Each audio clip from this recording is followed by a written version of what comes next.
I'm Aaron from PhoneDog.com, and this is one of the more interesting dogfights I've done because it's not as clear-cut as some of the other ones that we've done in the past. In one hand, I've got the HTC DROID Incredible 4G LTE. It's a smaller device with a 4-inch display, an 8-megapixel camera, and a dual-core processor. Then, I have the behemoth Samsung Galaxy Note on AT&T now, coming soon to T-Mobile, available for about $200, and it's got a big 5.3-inch display. It's dogfight time between a tiny device and a pretty big device. We're going to see which one wins, but first, some love to Best Buy Mobile for hooking us up with phones big and small for use in our One Paw Bandit giveaway game. When you go into Best Buy Mobile, you'll walk out working. They'll help you set up your web, your settings, all your camera stuff, your call stuff, and more. So when you walk out the door, you don't have to spend that time setting anything up. At Best Buy Mobile, you can go to dinner, you can go to the mall, you can go to the movies, and you're already good to go thanks to Best Buy Mobile's walkout working program. Let's take a look.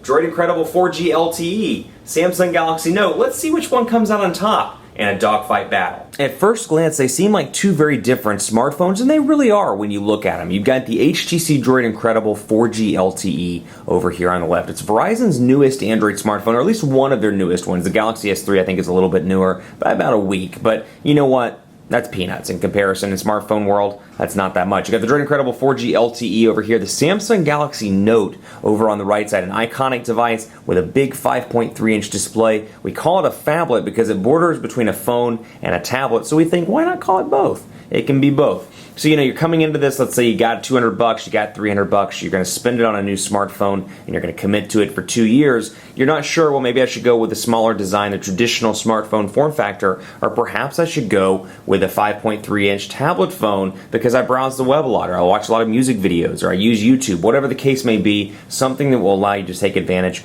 of that 5.3-inch display. It's a tough call, and my hope is that the dogfight will help you in that decision-making process. You've got a 1.2 gigahertz Snapdragon S4 CPU over on the DROID Incredible 4G LTE, a 4-inch QHD display, an 8-megapixel camera on the back with 1080p HD video recording, and in terms of design, it looks a lot like a thinner HTC Resound. That said, 1,700 milliamp hour battery, Android 4.0 with HTC Sense version 4, and you're going to see some new design cues as well. You get a back button, a home button, and a recent applications button down here at the bottom. So very much in line with typical Android 4.0 in terms of the look and feel of the user interface. That said, think of this like an HTC One S, but for those of us that love the One X or the One S or the One V, this was kind of a letdown for a lot of Verizon customers because, a little bit of a slower processor. It's not packing that same 1.5 gigahertz dual-core Snapdragon S4 CPU you're used to in the One X or the One S, and then it has a little bit smaller battery as well. And in terms of design, it doesn't quite resemble the One series with the polycarbonate shells or perhaps the metal backing. It's got kind of that Verizon Droid look and feel to it with some specs. Unfortunately, like I said, it doesn't have the faster processor, but it also doesn't have image sense capabilities either. So it's got the 8-megapixel camera, and it's a very good 8-megapixel camera. But if you like the burst shot features or any of those cool camera features that you've got on the One X or the One S, unfortunately, you don't have those over here. That said, it's available at Verizon for $149.99. So actually, it was a good deal, or was, in comparison to the One X, a good deal. But now that the One X is $100 at AT&T, if you're looking between carriers, the One X is going to be your better device if you're committed to HTC and HTC alone. Then you have the Samsung Galaxy Note over here, available at AT&T, and as of August 8th, available at T-Mobile as well. It's packing a 1.5 gigahertz dual-core Snapdragon S3 processor. So keep in mind, slower clock speed, newer processor, faster clock speed, older processor.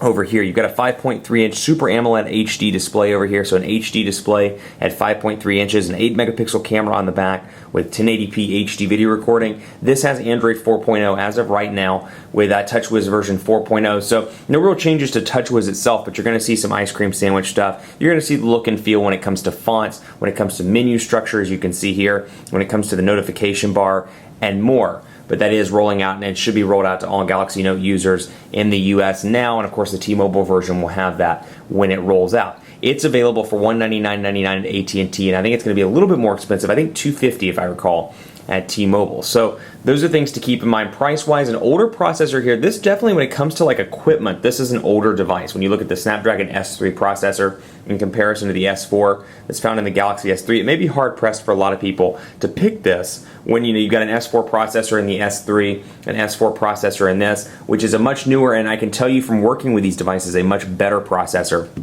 as well. So keep that in mind as we go through the Dogfight review. 7 home screens on both of these devices, and you get Verizon bloatware over here and AT&T bloatware over here. You get Verizon VCast apps, Let's Golf 3 over here, Google Plus integration, of course, but you get mobile hotspot, My Verizon Mobile, Real Racing, Slingbox.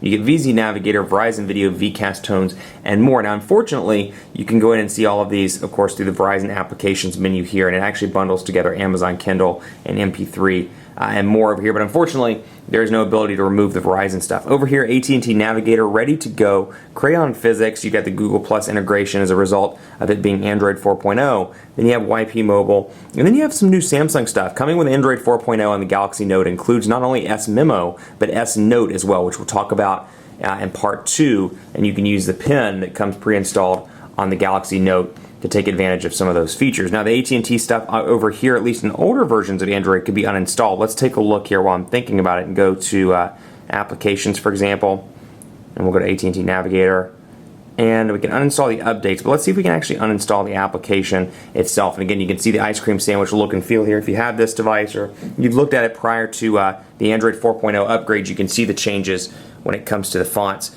and more. But it looks like that AT&T stuff, unfortunately, is not able to be uninstalled in Android 4.0, so keep that in mind. But very different design, very different look and feel. And let's take a look at messaging and jump right into that without further ado. So I've got the Quick Brown Fox sample message loaded up over here, actually from a previous Dogfight. And we'll go ahead and delete this out. So 4-inch display over here. It's a QHD display, so it's not quite HD, but you got a 4-inch display, bigger than the iPhone, smaller than the Galaxy S3, the 1X, the 1S, and more. So it's only 4 inches. For people that are coming from a different device like the 1X or the 1S, or perhaps something with a 4.3 or 4.5 inch display, you may feel a little bit of a crunch coming down to this, but it does have the Sense keyboard over here, which we can say the Quick Brown Fox. Fox says hello. Quick Brown Fox says hello. Portrait to landscape transitions are relatively easy. That said, it is a 4-inch display, and if you're coming especially from something like this, you're going to notice a difference. So this has a 5.3-inch display with Samsung's keypad pre-installed. You get a couple of different options, if I recall. Keypad, and then you get swipe pre-installed as well. And then you have the Android keyboard out of the gate, and because this is an Android 4.0 device, you do get the stock Android keyboard. So we can say the Quick Brown Fox is happy to be here. So you know as well as I do that I'm not a fan of the Samsung keyboard. If you watch my videos, the one on the Galaxy S3 and the new TouchWiz user interface, not really that bad, but the ones in the older TouchWiz versions like this, not my favorite keyboard, although I will give them credit for giving a dedicated number keys, or giving dedicated number keys rather at the top of the device, as you can see here, along with the additional keys. Just giving it, more screen real estate equals the ability to do stuff like that. And landscape, portrait transitions, relatively quick here, thanks to Ice Cream Sandwich and thanks to some of the architecture improvements there. But you do get a couple of keyboards out of the box here. All you get is HTC's keyboard, and also something that I don't care for on this, and something Verizon's doing with this and the Galaxy S3, and I presume future Android devices. They get this pesky little Wi-Fi notification that stays in the top, and on the DROID Incredible 4G LTE, it just stays up here in the left-hand corner, top left-hand corner at that, pretty obnoxiously if you don't want to use Wi-Fi. So regardless of whether you use Wi-Fi on a regular basis or not, you got the ability to access it, but unfortunately they keep it there, and it shows an ongoing, and you can't remove that, so Wi-Fi off can't be removed, as you can see here. And it's one of those things, of course, they've gone to share everything, but they really want you to use Wi-Fi. They really want you to know you have Wi-Fi. And if you don't choose to use it, unfortunately, it stays up at the top. I think it's a poor business move. It's kind of frustrating. And for those of you that are like me and don't like to clear your notification bar out of additional notifications, unfortunately, you don't have the ability to do so on the DROID Incredible 4G LTE. Now, over here, you don't get that. No Wi-Fi notifications, nothing pesky like that over on the AT&T device, and I presume on the T-Mobile one as well. Let's take a look at the web browser on both. 4G LTE capabilities on both of these devices, and if you go to buy it at, we can go to Phone Dog. If you go to buy it at T-Mobile, you'll have HSPA plus 42 megabits per second capabilities, or what T-Mobile bills as 4G, so keep that in mind. But you can really see here speeds aside, take a look at the screen difference here. 5.3 inches over here, 4 inches, and when it comes to stuff like web browsing, watching videos, etc., you can really see a difference between having a smaller display and having a larger display. So Phone Dog's loading up on both devices right now. You can see it's primarily loaded up over here. Pinch to zoom relatively responsive despite having a slower processor. Now, I can't underscore this enough. If you go for the Galaxy Note, you're obviously going for the value proposition of the larger display. That's really the only winning thing here, because the Galaxy Note 2 is right around the corner. I assume it's going to be announced at IFA, most likely. Not going to be announced at a September 15th event that Samsung Electronics has sent out. But 5.3 inches over here, if you do buy this, it's really going to be for the screen, because in terms of hardware, it's kind of like buying an older Rolls-Royce as opposed to buying like a new Honda, for example. That's not a great example, but maybe a newer Jaguar versus an older, you know what I'm trying to say here. Maybe like you're buying the new car. It's kind of that battle between buying like a new Corolla versus a used Camry or something like that.